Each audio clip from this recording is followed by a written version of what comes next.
I have to confess I'm a little bit distracted this morning. My brother-in-law has some psychological problems. He thinks he's a chicken. And I was talking to my wife on the phone this morning and I said, you know, we're really just going to have him committed. And she said, well, I would, but we need the eggs. Now, the real punchline of that story is that my brother-in-law is the Secretary of State. The fact is that the Obama administration, Barack Obama, John Kerry, every last one of them really, is deeply committed to absolute insanity. Insanity means being divorced from reality. Insanity means that you do not know what is real and cannot distinguish it from what is fantasy or fiction. And that is the official policy of the United States government under Barack Obama. They think they're a chicken. The Barack Obama administration, just the other day, after a bomb went off in the Chelsea neighborhood in New York City in Manhattan, and other bombs were found in Manhattan and in New Jersey, and they were discovered to have been planted by an Islamic jihadist who was acting according to notes that he himself wrote, acting in the name of Allah and Islam. Josh Earnest, the press secretary for the President of the United States, said, this is a war, actually a war of narratives. Now, remember, he said this after bombs went off in New York City and New Jersey. A war of narratives. Well, actually, it's a war in which one side is setting off bombs and the other side is talking about narratives. What is a war of narratives? Has the United States ever actually fought a war of narratives before? What would a war of narratives look like? It would seem the obvious answer is that a war of narratives is where people talk at each other, or maybe a debate. But this is where it gets really strange, because the Obama administration is not even engaging in the war of narratives that they claim to be fighting. A war of narratives, a debate, a discussion between two opposing points of view, first off, has to have two opposing points of view. The Obama administration does not have an opposing point of view to that of the terrorists. And you think, well, wait a minute, now that's really crazy. No, think about it for a minute. The terrorists say that they are fighting this war in the name of the religion of Islam. That if you have Quran this morning, open it to chapter 9, verse 29. You didn't bring it? Don't leave home without the Quran. Anyway, no, that's not going to be law in the United States for a few more years. Anyway, chapter 9, verse 29 says, fight those who do not believe in Allah and the last day, and do not forbid what he has forbidden, even if they are of the people of the book, which is primarily Jews and Christians, that's what the Quran calls them, people of the book, until they pay the jizya, the tax, with willing submission and feel themselves subdued. So this verse means, fight against those who are of the people of the book until they pay this tax and submit to the rule of the Muslims. I brought this particular Quran because it's got commentary by a very famous and great Islamic scholar, Sayyid Abu Allah Maududi. And you can go into your local Islamic bookstore. Next time you're there, ask them for writings of Maududi, and I guarantee you they'll have him. He's very mainstream.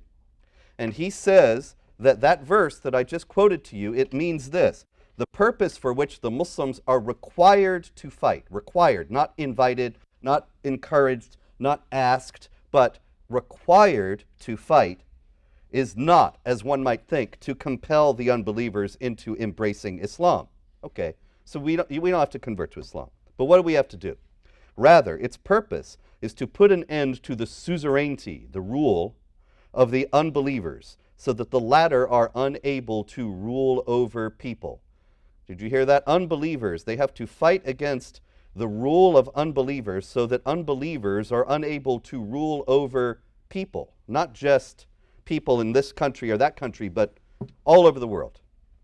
The authority to rule, political power, the authority to rule should be vested only in those who follow the true faith. Unbelievers who do not follow this true faith should live in a state of subordination. Now, this is mainstream Islamic teaching, mainstream Islamic scholar commenting, explaining a passage of the Quran, the book that Muslims believe is the perfect and eternal book, preserved forever in paradise with Allah and transmitted in perfect form to Muhammad, the Prophet of Islam.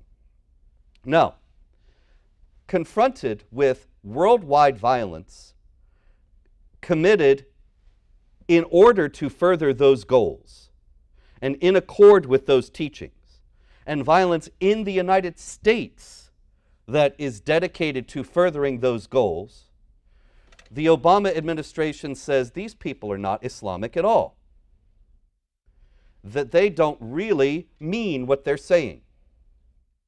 Now, how do you fight a war of narratives when you don't admit the other guy has one? The narrative that they have given us is that they are fighting us because of Islam. Recently, the Pope Francis, said that the Quran, Islam properly understood, and the Quran reject every form of violence. He did not mention the three passages of the Quran, chapter 2, verse 191, chapter 4, verse 89, and chapter 9, verse 5, that say, kill them wherever you find them.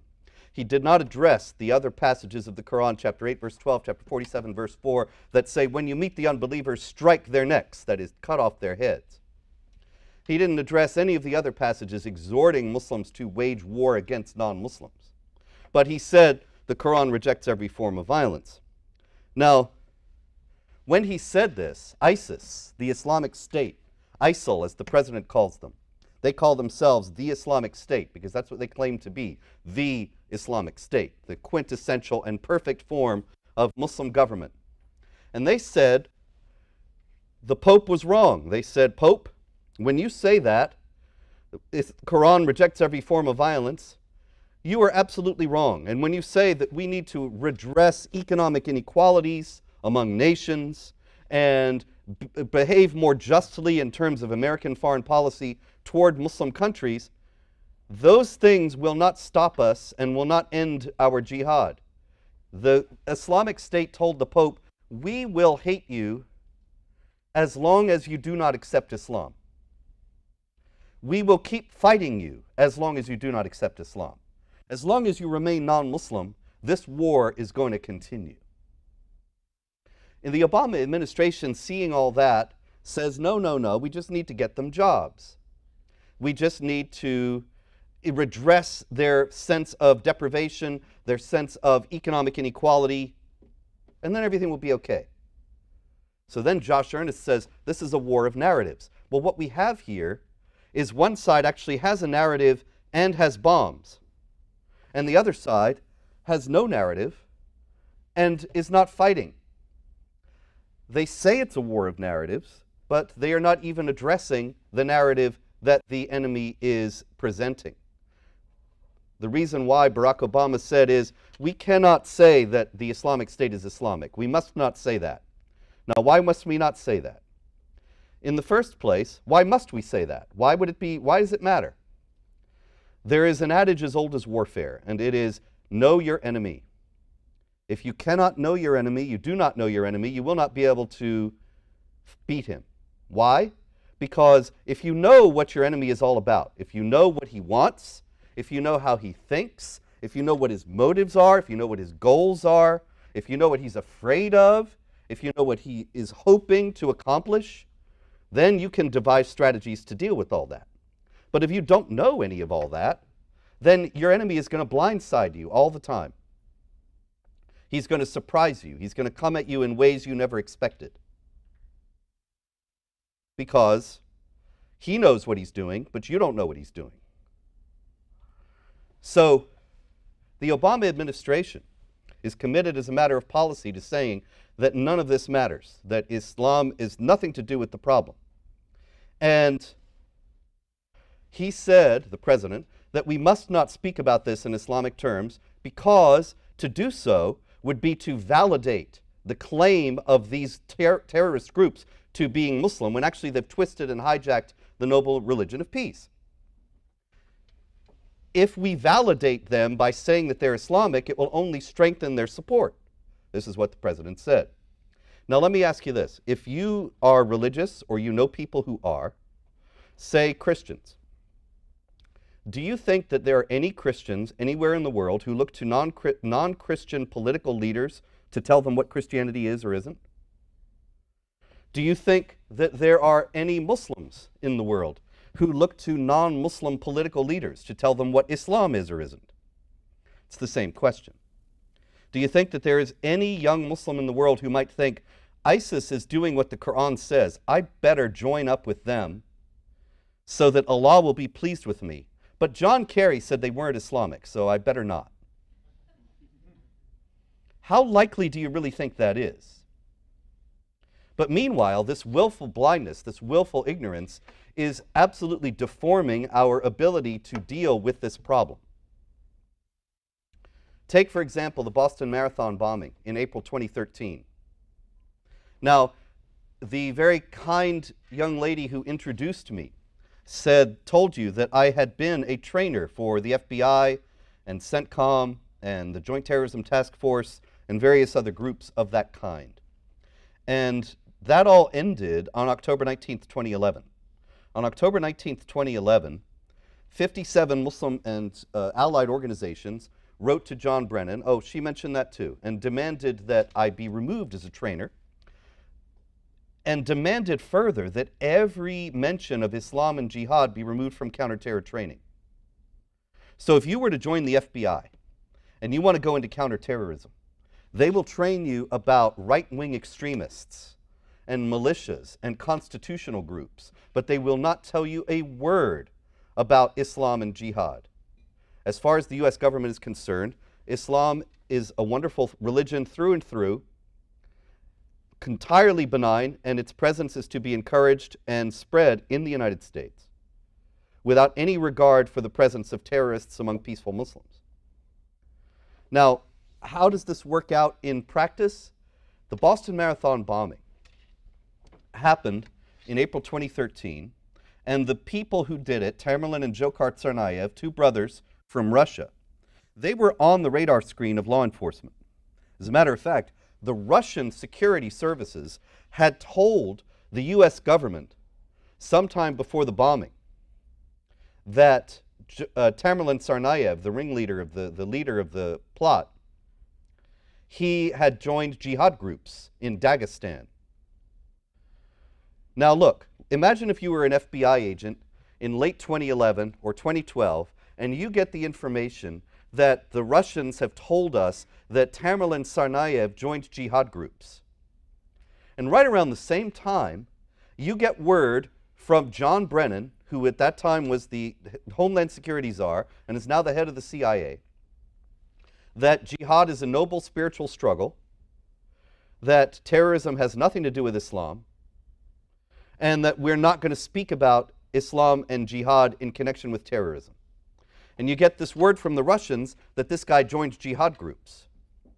You might know that that does not mean that he joined a group to study scriptures and pray and try to become a better person. You might know that that means that he had weapons training and bomb-making training and was training to be a killer. But you also know that the political environment right now in the Obama administration makes it impossible to deal with that honestly. Because if you go to your superiors and say, this guy joined jihad groups, well, they'll say, jihad is a benign spiritual struggle. Are you suggesting something Islamophobic? And so nothing was done about the Russian intel. And the Tsarnaev brothers were free, able to gather materials for a pressure cooker bomb and set two of them off at the Boston Marathon. Now think about that too. There was an Al-Qaeda magazine. You can find Al-Qaeda and ISIS magazines easily online. And they are very glossy, sophisticated, well-designed publications. And one of them had an article, an Al-Qaeda magazine a few years back, had an article, How to Build a Bomb in the Kitchen of Your Mom. Yes, a nice poetic sensibility they had. And it set out all the ingredients, and it told you how to assemble them. Now, let me ask you this. If you were an intelligence agent, if you were in the FBI, and you had that Al-Qaeda magazine, and you see all the ingredients they have for a pressure cooker bomb. Do you think you might want to watch people who started to buy all those ingredients? And that you might have notifications set up with some of the primary vendors of those ingredients to tip you if people started to buy more than one of them? It's just basic common sense. It's basic investigative technique. But the Tsarnaev brothers, even though they were on the radar because the Russians had notified us about them, they were able to gather all those ingredients with nobody stopping them and set off the bombs. Ahmed Khan Rahami, the man who set off the bombs in New York last week, the bomb in New York and the other bomb in New Jersey that went off when the robot was trying to defuse it, he had hoped to set off a couple of the bombs in Jersey at a race, a Marine Corps race. It was going to be exactly like the Boston Marathon. At the time when there was the highest concentration of people at the finish line, the bombs were timed to go off, but the race was delayed for unrelated reasons, and luckily so, because hundreds, maybe thousands of people might have been killed or injured. And in New York, same thing. There was another bomb that was supposed to go off, and the bomb that did go off had been moved, and so inadvertently, accidentally, by somebody who didn't know what he was doing, so the damage was minimized. But he had hoped to kill hundreds or thousands of people. And he had been somebody who was reported by his own father to the FBI as a terrorist. But his father was also a mujahid in Afghanistan, and his father, when the FBI came to investigate, said, well, I didn't really mean it. We were just having a dispute. And the FBI said, okay, and left. The problem is that even when it came to somebody being directly reported in that way, there was nothing that they could do because it went against the official culture of the Bureau. And I'll tell you exactly what that means. In 2011, when I was dismissed as a trainer and the Muslim groups were complaining and saying that all mention of Islam and jihad had to be removed from counterterror training, there was another thing that they were upset about. In the same letter, they wrote that there was a slideshow of training materials that were shown to agents learning about counterterrorism. And one of them said that a good indicator of a potential terrorist was a Muslim who was not particularly religious, not very observant, not very devout, somebody who didn't follow all the rules of Islam, who suddenly did become religious and started going to mosque, growing his beard out, carrying a Quran. You got to watch for guys with beards and Qurans. And generally giving the indication of taking this all much more seriously. Now, that was considered to be an indicator of potential terrorist activity because the Quran, the holy book of Islam, does contain those 3 exhortations to kill, 2 exhortations to behead, the exhortation to fight against and subjugate Jews and Christians under the rule of Muslims. One of the most notable passages, Muhammad is the apostle of Allah. Those who follow him are merciful to one another, but ruthless to the unbelievers, and on and on and on. So somebody who starts reading that and thinking, these are my direct marching orders, this slide, this training slide was saying, you got to watch. And the Muslim organizations, in their letter to Brennan, they said, this is terrible. You're saying that just to be a religious person is a sign of terrorism. You have to get that out of there. So they did. Okay, so Ahmed Khan Rahami. Ahmed Khan Rahami, he ran a chicken joint in Brooklyn. Great American Fried Chicken. And the chicken joint was very popular in the neighborhood. And he was known as a terrific guy, really nice guy, friendly guy. He would give you free food. If he liked you, you were pals, you come in, you talk about racing cars with him, because that's what he liked to do. He would give you free chicken. Everybody loved him. But then, his friends said, then he took a trip back home to Afghanistan, from where his family is from. Now, Afghanistan is not Monte Carlo. It's not variety vacation land. Afghanistan is not a big tourist spot. Even if his family is from there, many Afghans who've left Afghanistan would never dream of going back because it's a war zone. It's very dangerous. But he went back multiple times. And his friends said when he came back, he was not the same guy. He was very religious. He was going to mosque all the time, carrying around a Quran. He started wearing Muslim dress. He became very stern. He had been very friendly before that, but he became a little bit more forbidding with his non-Muslim friends. Now, that had been an indicator of possible terrorist activity, but it was removed. That combined with the fact that his own father, turned him in.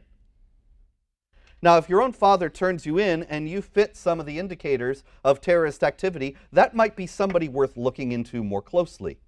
And you have somebody traveling back and forth to places where there's a high incidence of terror activity, and he comes back a changed man. That used to be just the kind of guy they would watch. But because of political correctness and leftist assumptions about the nature and magnitude of this threat, it would be hateful, bigoted, racist, and Islamophobic to have kept Ahmed Khan Rahami on the radar just for becoming more religious in Islam. And so what happened? 29 people were injured. Maybe many more could have been, and others killed as well, if all his bombs had gone off, if the whole thing had gone according to his plan. So we can be grateful that it didn't.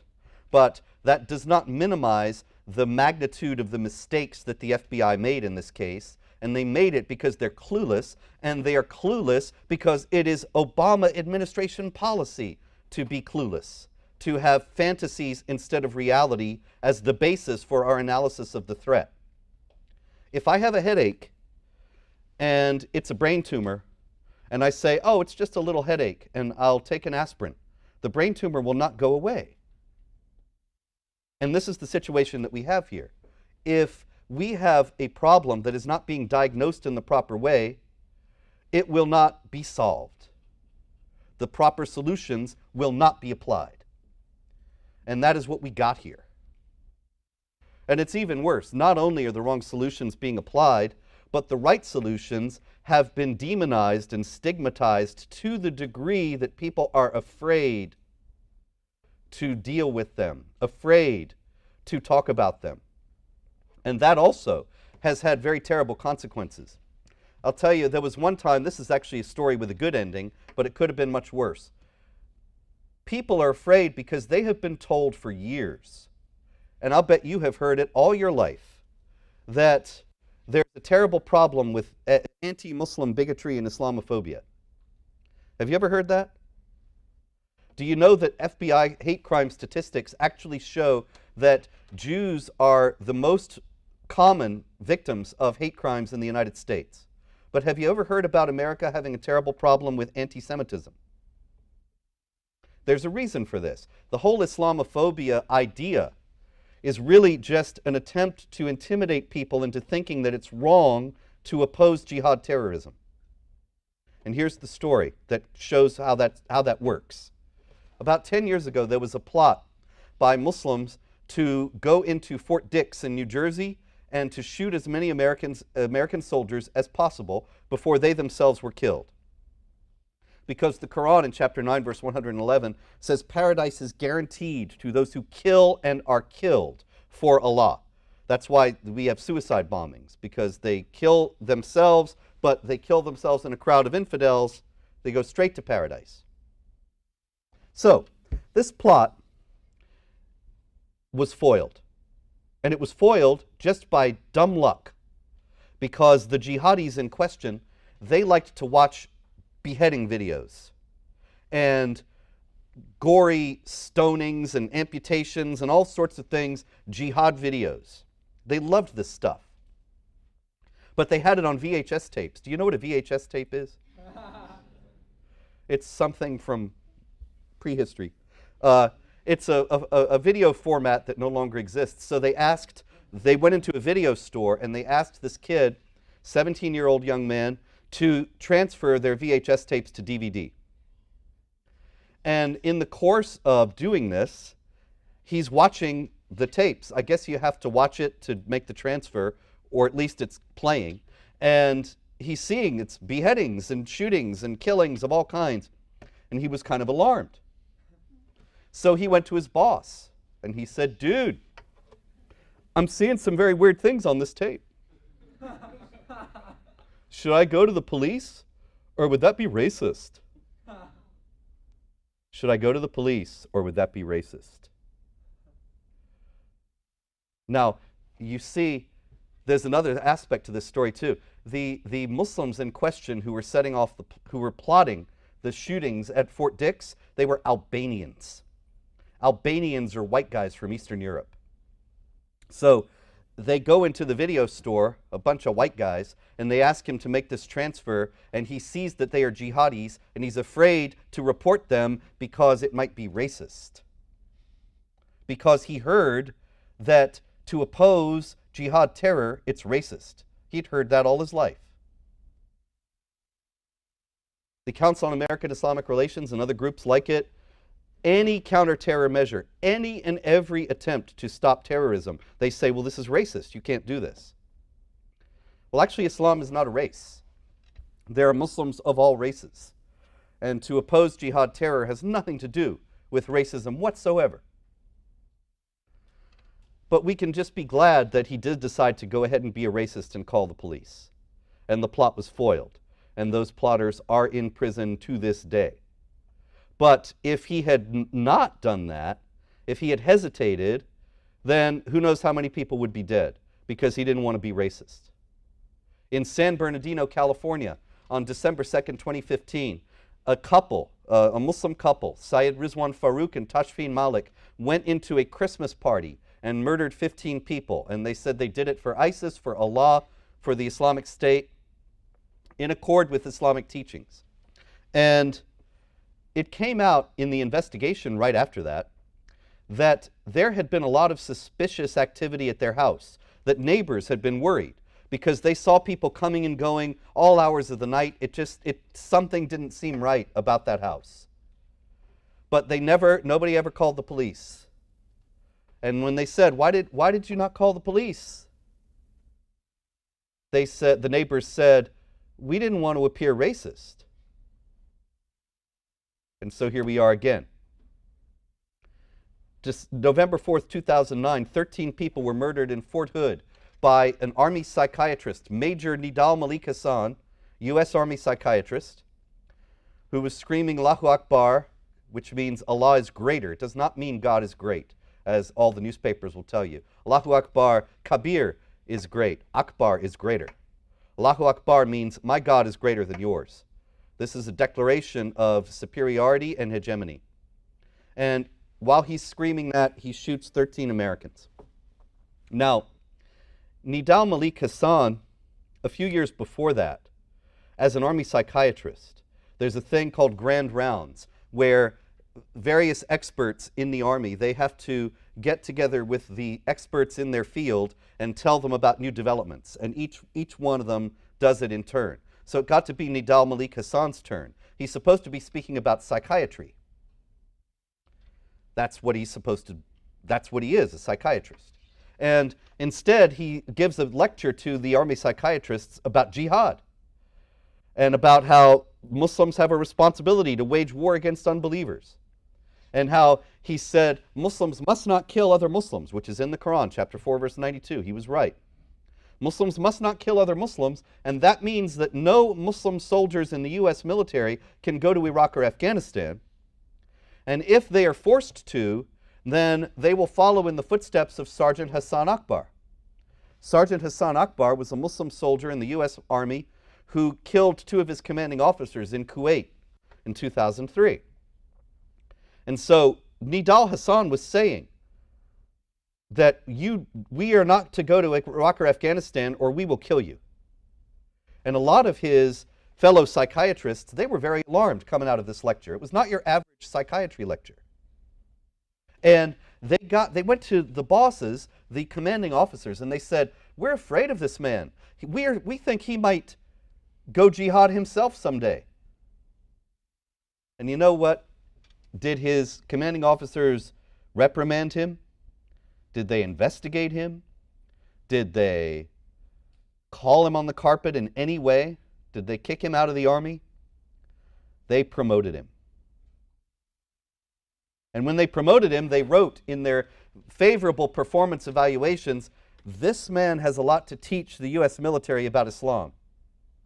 And he did on November 4th, 2009. But think about what would have happened. You really can't fault these guys, or not much anyway, given the prevailing culture.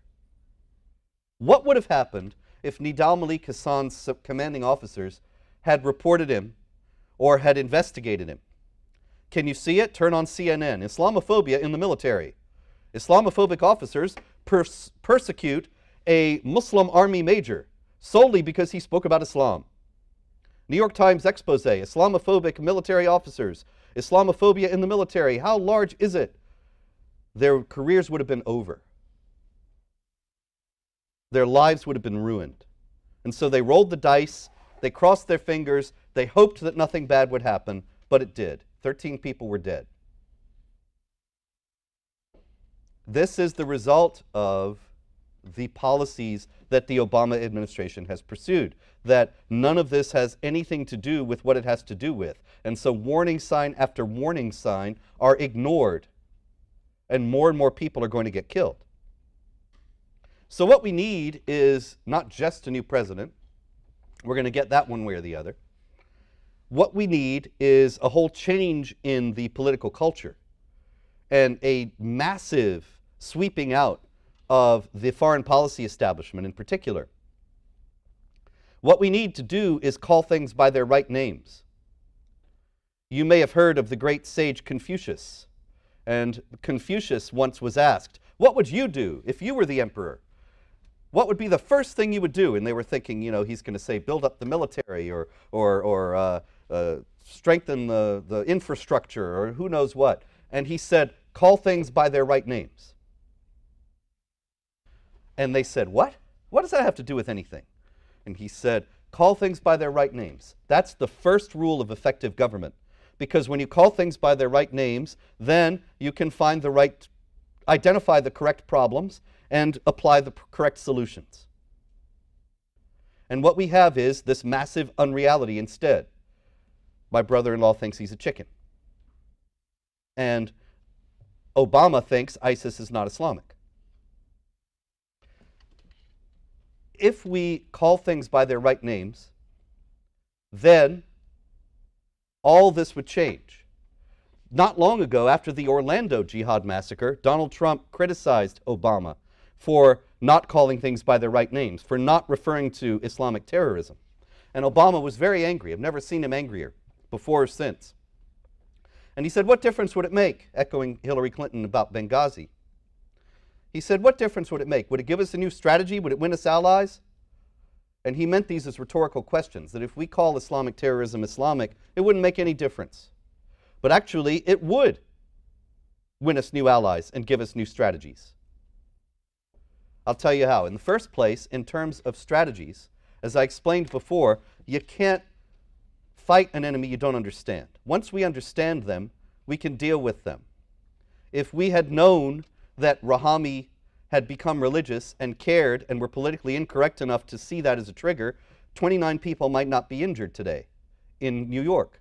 And if we had known that Nidal Malik Hassan was preaching about jihad and cared and giving a clear warning that he himself might do it himself, as he did, then 13 people might not be dead in Fort Hood, and on and on.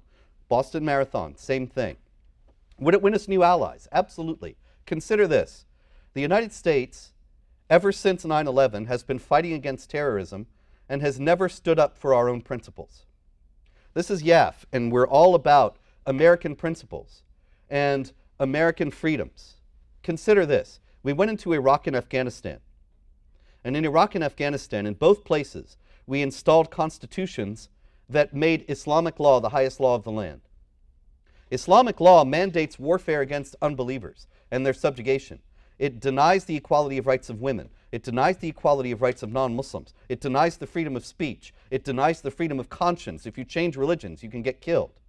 If you leave Islam, that is. None of that has anything to do with American principles or freedoms. But we did not uphold American principles or freedoms. We upheld the principles, and the principles, not the freedoms. We upheld the principles that got us attacked on 9/11 in the first place. The idea of warfare against unbelievers is right in Islamic law. And we put it as the highest law of the land in Iraq and Afghanistan. What if we had gone into those countries and said, we are the United States of America, land of the free, home of the brave. If a woman is being beaten by her husband because the Quran says to beat a disobedient woman, that's chapter 4, verse 34, then those women can find refuge with us.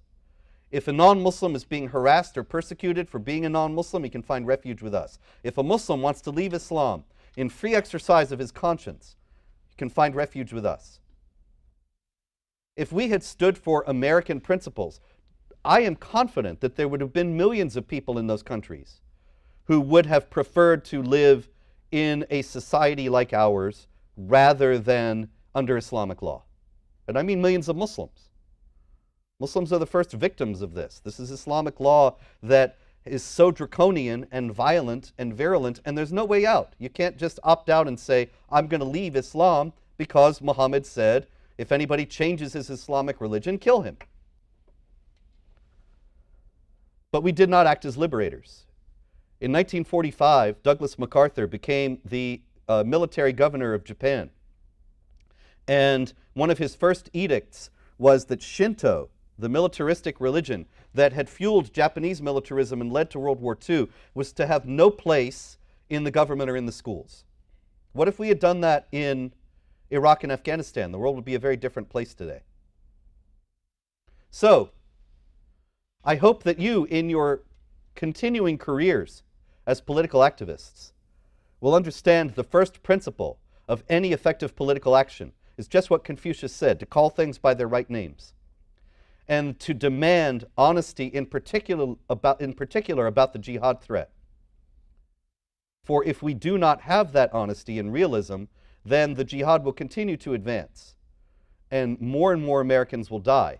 And remember, ultimately, that the jihad is not just about killing people, but it's ultimately about weakening the American system. Osama bin Laden said that he struck on 9/11 in order to destroy the American economy.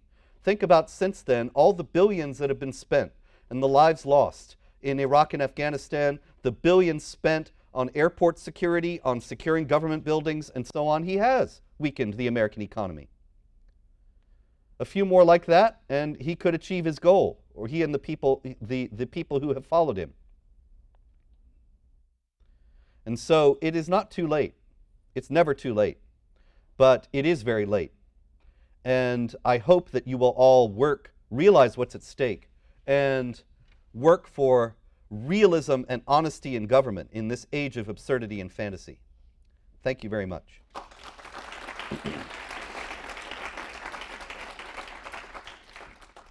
So you have questions, comments, death fatwas? Hi, my name's Kyle. I'm a student at university. I was wondering if you could tell us a little bit about, I believe it's Nask or abrogation, and how that plays into Islamic terror. Absolutely. There's a lot of confusion about this issue because people tell you Islam is a religion of peace, and they even quote the Quran and tell you Islam is a religion of peace. The Quran says, say to the unbelievers, you have your religion, we have ours. That's chapter 109 of the Quran. And so that seems to be sort of, let's just all get along. You have your way of thinking, we have ours, we'll leave each other alone. The problem is, indeed, abrogation, or nasikh. Nasikh is the idea that, well, it's spelled out in chapter 2, verse 106 of the Quran. When we abrogate, we being Allah, when we abrogate or cause to be forgotten a passage, then we will replace it with one that is just as good or better. Saying when we cancel something out in the Quran, we'll give you something that's even better. Now, why you would need to cancel anything in what's supposed to be the perfect and eternal book, this is a theological problem within Islam, that the perfect and eternal book seems to contain contradictions. But that for another day. The upshot is this, that Muhammad, in the course of his career, according to Islamic tradition, first started out preaching tolerance when the Muslims were a small group and weak. And then when they gained power, especially after the Hijrah, the move from Mecca to Medina, then they started to wage defensive jihad. When they were attacked, they would fight back. And then finally, offensive jihad. The Quran in chapter 8, verse 39 says, fight until religion is all for Allah. That's a maximalist prescription. Fight until religion is all for Allah means they keep fighting until the whole world is Islamic or subjugated under the rule of the Muslims. So the problem that is, how do you deal with that when he's teaching tolerance here and maximalist warfare here? The understanding in Islam is that the verses that were revealed later in Muhammad's career cancel out or abrogate those that came earlier. Unfortunately for us, the tolerant passages come first, and then later in his career comes the warfare. So the warfare is considered in Islamic theology to be the stance that Muslims must have that's valid for all time, whereas the tolerance only kicks in when Muslims are a small group and weak. So warfare against unbelievers is the Quran's final word on jihad. Thank you. Absolutely. Hello. Hi, sir. My name is Elisa Segmiller, and you did touch on my question just a little bit right now, but my question is a little bit in another direction. Obviously, as you pointed out, there's a lot of political correctness surrounding this issue, and one argument that I keep getting hit with that I don't know exactly what the comeback should be is I'm usually referred back to Christianity, and they're like, well, in the Bible it says, it says some violent things, and we shouldn't like discriminate against Muslims because it says peaceful things, and they live by the peaceful things the same way the Christians have the violent and the peaceful, and they live by the peaceful. And so how do you combat that argument? Oh, absolutely, yeah. In the first place, I'm not advocating any kind of discrimination. You said we shouldn't discriminate against Muslims. There is no discrimination involved in self-defense, in defending against a manifest threat. That doesn't mean that anybody loses any rights that anyone legitimately has. But you do start to forfeit rights when you are committing subversion, sedition, or open warfare against the United States. And that's what we have. Those bombs in New York were acts of war in a larger war. That guy is an enemy combatant. And so it's not discrimination to try to stop people like that. Anyway, as far as the idea that the Bible contains violent passages, it does. But there are several things about them that make it a markedly different situation. One is that the Bible contains many passages such as in the book of Joshua, God tells Joshua to go and kill everybody in this particular area. And there are other passages like that elsewhere. Now, nowhere does it say, go and imitate Joshua. And nowhere in the history of people who've believed in the Bible, Jews and Christians, do you ever find in either group, which is not to say Christians in particular have not been violent, but they've never pointed to the book of Joshua or to any other passage in the Bible and said, because Joshua cleared out this city, we can imitate him and follow his example. Those passages are descriptive. They describe things that happen. And because they say God ordered these killings, they do create a big problem for theologians. But they've never been held up as exemplary. They are descriptive, not prescriptive. That is, they describe, they don't prescribe. They don't tell you what you ought to do. They tell what other people were told to do. In the Quran, it's very different. These are open-ended, universal commands to all believers to wage war against all unbelievers, which doesn't mean that all believers are going to pay attention to them, but they're in there. Now, also, it's also noteworthy that there have been over 20,000 jihad terror attacks resulting in deaths since 9/11 around the world. There are armed jihad groups acting upon the Quran and the teachings of Islam all over the world.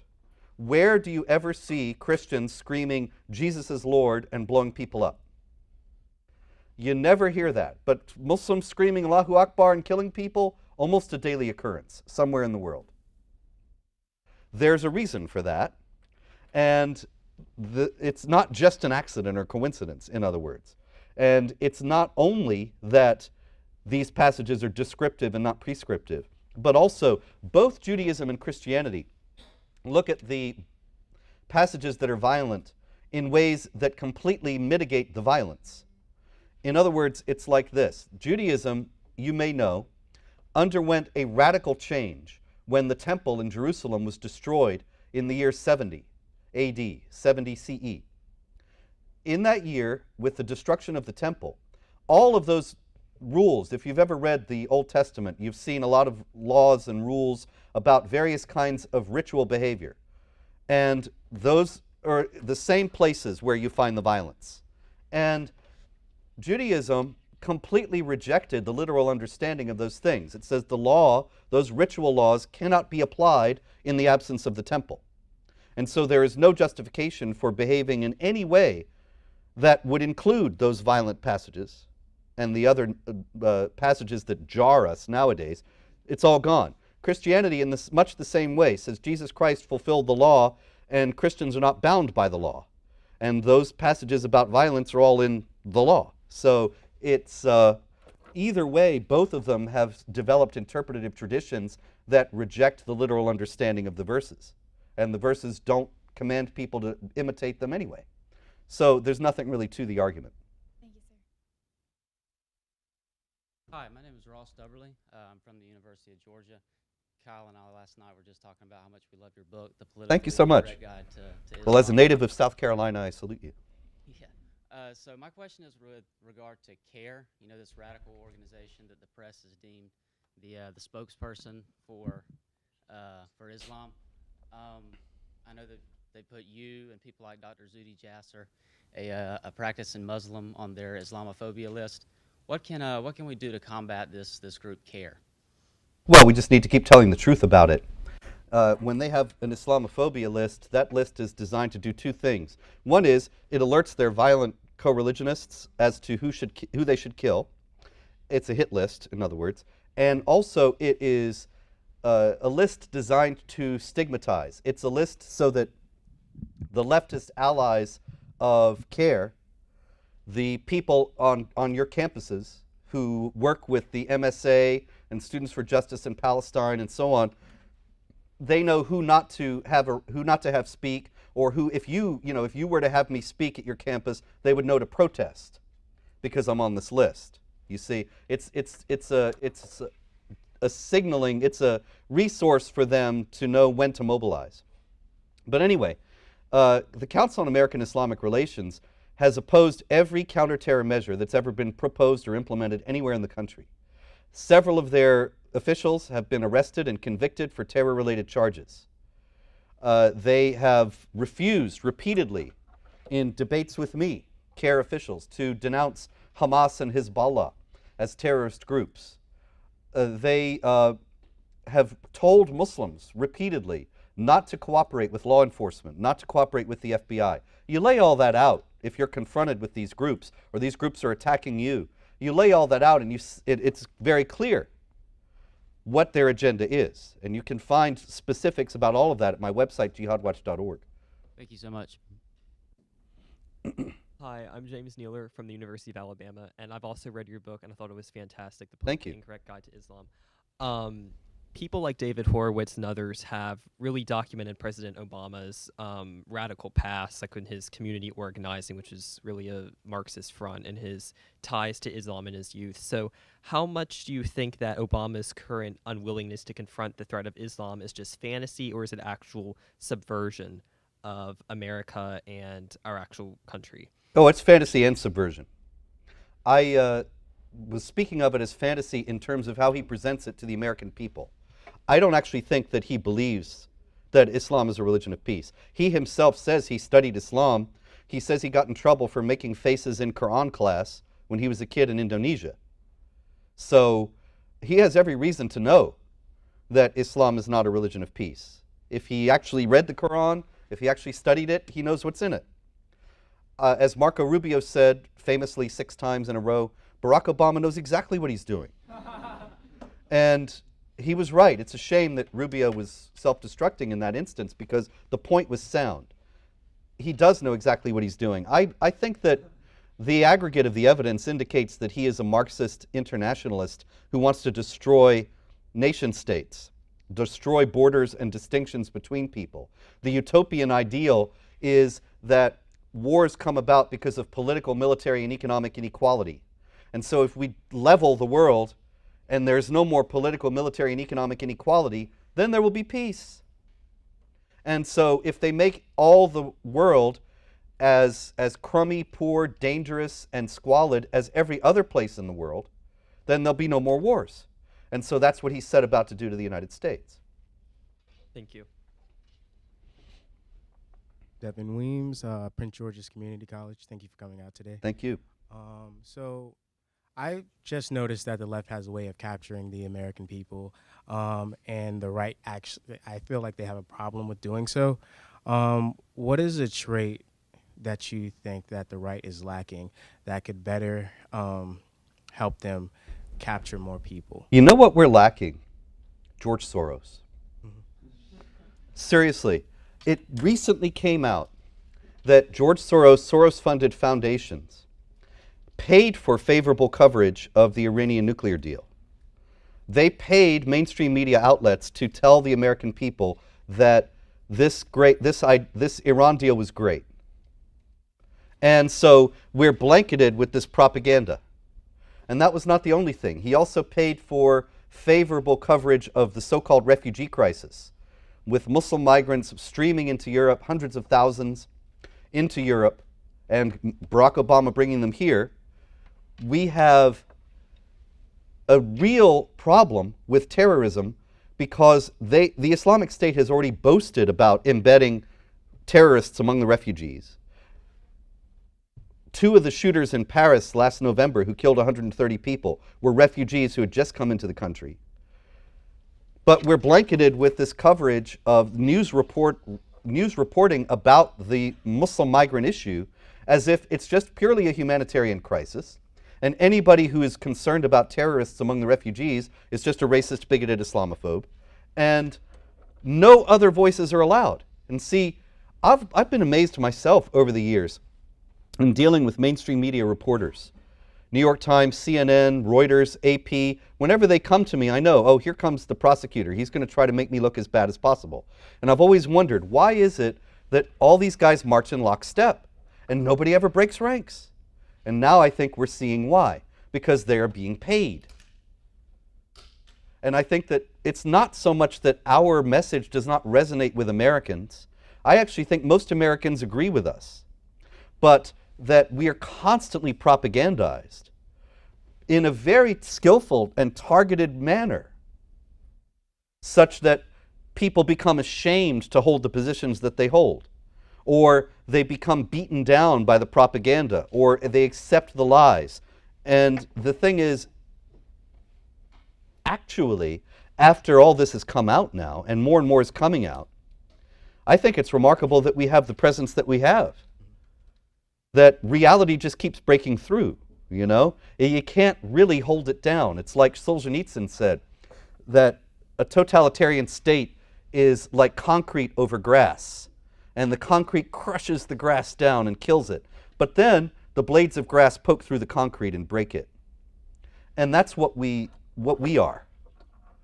We do have the concrete over us, and they do have control over all these things. But we have a tremendous weapon that they do not have access to, and that is the truth. And so the only thing I can tell you is I think that we're doing the best we can, and we just have to keep telling the truth. And we know that the truth will ultimately prevail.